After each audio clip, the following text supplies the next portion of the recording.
সময়ের সবথেকে বড় ট্র্যাজেডি কি জানেন? আমরা সবাই সময়ের অভাবের অভিযোগ করি, কিন্তু খুব কম মানুষই সময় ম্যানেজ করতে জানি।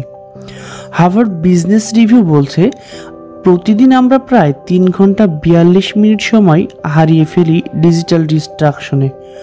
অর্থাৎ বছরে প্রায় 57 দিন আমরা নষ্ট করি এমন কাজে যা আমাদের জীবনে কোনো মূল্যই যোগ করে না। ক্যারিয়ার নেস্টের আজকের এপিসোডে আমরা জানাবো কিভাবে time management and deep work এই দুটো দক্ষতা আপনার প্রোডাক্টিভিটিকে পরিণত করবে এক প্রফেশনাল অস্ত্রে। প্রথমে আমরা জানবো আন্ডারস্ট্যান্ডিং টাইম ম্যানেজমেন্ট সম্পর্কে। সময়কে ম্যানেজ করা মানে শুধু ঘড়ি দেখা নয়, এটি হলো priority based decision making. MIT Sloan management review বলছে, ইফেক্টিভ প্রফেশনালস প্রতিদিন গড়ে মাত্র 3টি গুরুত্বপূর্ণ কাজ সম্পন্ন করেন, কিন্তু সেই কাজগুলোই তাদের ক্যারিয়ারকে এগিয়ে নেয়। টাইম ম্যানেজমেন্টের 3টি কর্পোরেট সূত্র, যাকে আমরা প্রথমে বলতে পারি the 4D model: do it now, defer it, delegate it, delete it. প্রতিদিনের কাজকে 4টি ভাগে ভাগ করুন, প্রতিটি কাজের মূল্য অনুযায়ী সিদ্ধান্ত নিন। Number 2, priority matrix, Eisenhower principal. জরুরি এবং গুরুত্বপূর্ণ কাজগুলো এখনই শুরু করুন। গুরুত্বপূর্ণ কিন্তু জরুরি নয়, সেগুলোর জন্য পরিকল্পনা করুন।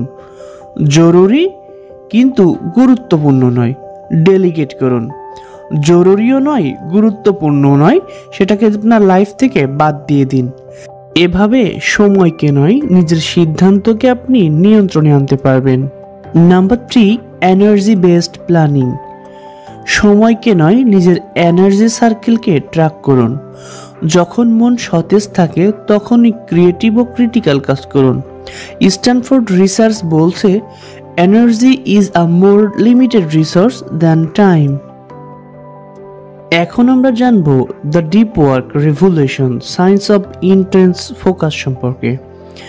কার্ল নিউপোর্ট তার বই deep work, rules for focus success in a distracted ওয়ার্ল্ডে বলেছেন, deep work is the ability to focus without distraction on a cognitive demanding task. Deep work মানে হলো মনোযোগের গভীর সাগরে ডুব দেওয়া, যেখানে কেবল আপনি ও আপনার কাজ থাকে। চলুন নিউরোসায়েন্স ইনসাইডে দেখা যাক। যখন আপনি আনইন্টারাপ্টেড ফোকাস করেন তখন মস্তিষ্কের প্রিফ্রন্টাল কর্টেক্স 10 গুণ বেশি কার্যকরভাবে কাজ করে। এতে নিউরাল মাইলেশনস বৃদ্ধি পায়, যা আপনাকে দ্রুত শিখতে ও গভীরভাবে চিন্তা করতে সাহায্য করে। চলুন এবার জানা যাক the deep work practical formula সম্পর্কে। Number 1, time block method. প্রতিদিন 2 ঘন্টা ডিস্ট্রাকশন ফ্রি ব্লক নির্ধারণ করুন, যেই সময় ফোন, সোশ্যাল মিডিয়া, নোটিফিকেশন একদম বাদ দিয়ে দিবেন। Number 2, task chunking. বড় কাজকে ছোট টাস্কে ভাগ করে ফেলুন, এতে মেন্টাল ফ্রিকশন কমে যাবে। Number 3, digital detox zone. একটি নির্দিষ্ট সময় নির্ধারণ করুন যেখানে আপনি পুরোপুরি অফলাইনে থাকবেন। রিসার্চ বলছে, cognitive productivity increase 23% after 1 hours digital detox daily. Number 4, shutdown ritual. দিনের শেষে 5 মিনিট সময় নিয়ে প্রতিদিনের কাজের রিভিউ করুন, এতে মস্তিষ্ক বুঝতে পারে আজকের দিন শেষ, ফলে পরের দিন ফোকাস ফিরে আসবে। ক্যারিয়ার নেস্ট বিশ্বাস করে সফলতা মানে ব্যস্ত থাকা নয়, বরং effective output per focused hour. Career nest productivity equation সমান আমরা বলতে পারি, productivity equal to focused into energy divided distraction.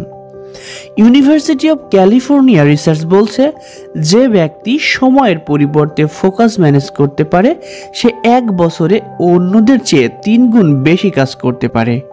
Real time এক্সাম্পলে আমরা বিল গেটসকে উল্লেখ করতে পারি। বিল গেটস প্রতি বছর থিঙ্ক উইক পালন করে, পুরো 1 সপ্তাহ একা থাকেন, কোনো ডিস্ট্রাকশন নয়, কেবল ডিপ ওয়ার্ক। এই সময়েই মাইক্রোসফটের সবথেকে বড় ইনোভেশন আইডিয়াগুলোর জন্ম নেয়। একটা বিষয় মনে রাখবেন, সময় আমাদের সবথেকে বড় সম্পদ, কিন্তু একই সঙ্গে সবথেকে নীরব প্রতারকও। আপনি যদি সময়কে ম্যানেজ করতে না পারেন, তাহলে সময় আপনাকে ম্যানেজ করবে। আজ থেকেই শুরু করুন সময়কে বিনিয়োগ হিসাবে দেখতে, ডিপ ওয়ার্ককে প্রতিদিন অভ্যাস বানাতে, নিজের মনোযোগকে নিজের পুঁজিতে পরিণত করতে। কারণ মনে রাখবেন, the future will not belongs to the busiest people but to the most focused minds.